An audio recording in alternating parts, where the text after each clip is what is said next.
Have you ever wondered why some people and companies inspire deep loyalty, while others struggle just to get noticed? Why do some messages move us, while others feel empty, even if the product or idea is basically the same?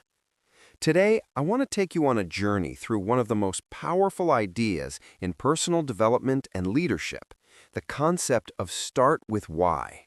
It's a way of thinking popularized by Simon Sinek, and it completely changes how we look at success, purpose, motivation, and influence.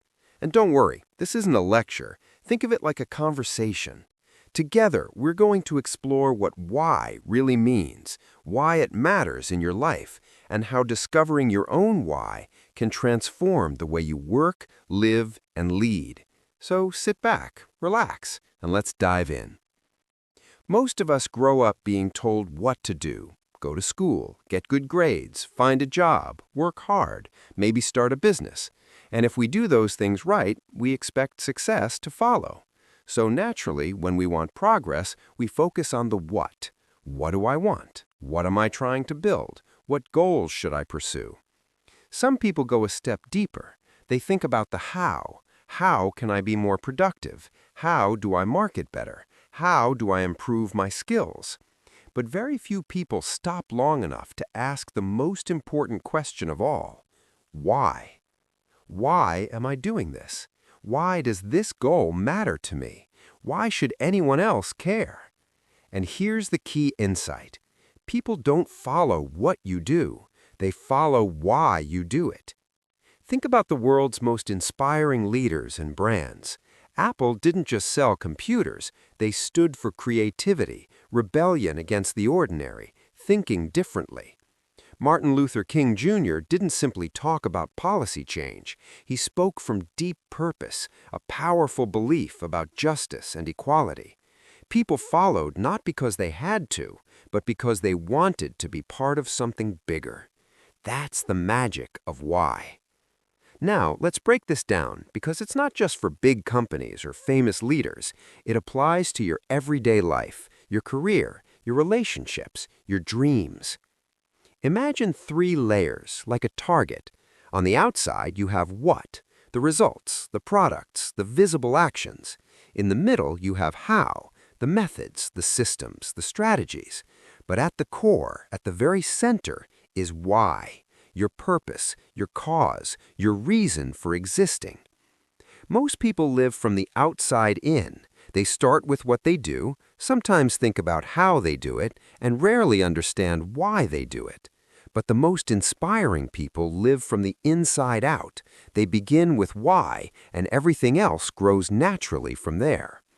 Let's make this real. Think of 2 entrepreneurs selling the same product. One just wants to make money. The other deeply believes in empowering people, solving problems, or improving lives. Same product, same market, but which one builds passionate customers? Which one attracts people who genuinely care? It's the second one, the one with a why. Because humans don't make decisions purely based on logic. We make them with feelings first. We're drawn to meaning, belonging, and shared belief. We want to be part of something that matters. And here's what's fascinating. When you speak from your why, from your deepest values and purpose, people don't just hear you, they feel you. So how does this help you personally? Well, have you ever felt lost, stuck, like you're busy but not fulfilled? Maybe you're working hard, but you're not sure what it's all leading to. That's often a sign that you're living without a clear why. When you don't know your why, it's easy to measure life only by achievements, money, status, or comparison. You chase one goal after another, but the satisfaction fades quickly. You keep running, but you don't feel grounded. But when you know your why, something shifts. Your actions gain meaning. Your goals have direction. Challenges feel worthwhile instead of empty. You become more resilient because you're not just chasing results, you're serving a purpose. Your why becomes your anchor. Now, you might be thinking, okay, that sounds great, but how do I actually find my why? Your why isn't something you invent, it's something you uncover. It's usually been there your whole life, hidden inside your values, experiences, and moments that mattered most. Think back to times you felt truly alive, moments when you were proud of yourself, times you helped someone and it just felt right. What was happening? Who were you serving? What impact were you making? Maybe your why is to inspire others. Maybe it's to protect people. Maybe it's to create beauty. Maybe it's to solve complex problems. Maybe it's to bring people together. Your why is always bigger than money, title, or ego. It's about contribution, how you want to show up in the world. And when you act from that why, something beautiful happens. You stop forcing motivation. You don't need constant pressure. Your energy becomes more natural because you're aligned with something meaningful. This also applies to leadership and relationships. When you communicate your why, people don't just listen to your words, they connect with your heart. Imagine leading a team not by barking instructions, but by painting a vision of why the work matters. Imagine raising children not by demanding obedience, but by showing them what you stand for. Imagine building a business not just to survive, but to stand for something you deeply believe in. That's powerful. But there's a trap we need to talk about. Sometimes people in organizations start with why when they're small and passionate, but as they grow, they begin to focus only on results, profits, metrics, output. Slowly, their why fades. They still function, but the soul is gone. That's when things start to decline. So your why isn't something you define once and forget. It's something you protect, you nurture it, you return to it when you feel lost. And yes, living with why requires courage. Because when you live from why, you stop chasing what everyone else is chasing. You stop living by default. You begin making conscious choices about what truly matters to you. And sometimes that means saying no. No to jobs that don't align. No to relationships that drain your spirit. No to success that costs your peace. But it also means a much more powerful yes. A yes to meaning. A yes to purpose. A yes to a life that feels true instead of forced. And there is something deeply attractive about a person who knows their why. They move with clarity. Their words have weight. They don't need to shout. They don't need to convince. Their presence alone inspires trust. So, here's a question only you can answer.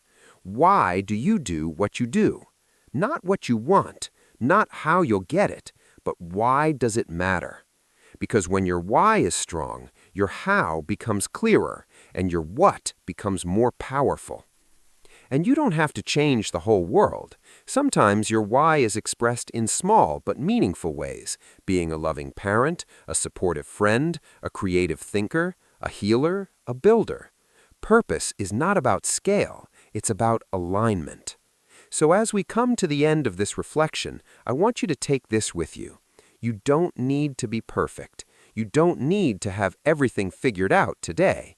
But you can begin, gently, to live a little bit more from your why. Ask yourself what truly lights you up. Notice when you feel alive. Pay attention to the work you do even if nobody was watching. Because the people who inspire us most aren't special superheroes. They're simply clear. Clear about what they believe. Clear about why they exist. And clear about the impact they want to make. And you, yes, you listening right now, have that same potential. So don't just live by what you do. Start with why.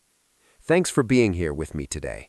If this message spoke to you, take a moment to reflect on your own why and maybe share it with someone you care about. Because when more of us live with purpose, the world becomes a richer, kinder, more inspired place.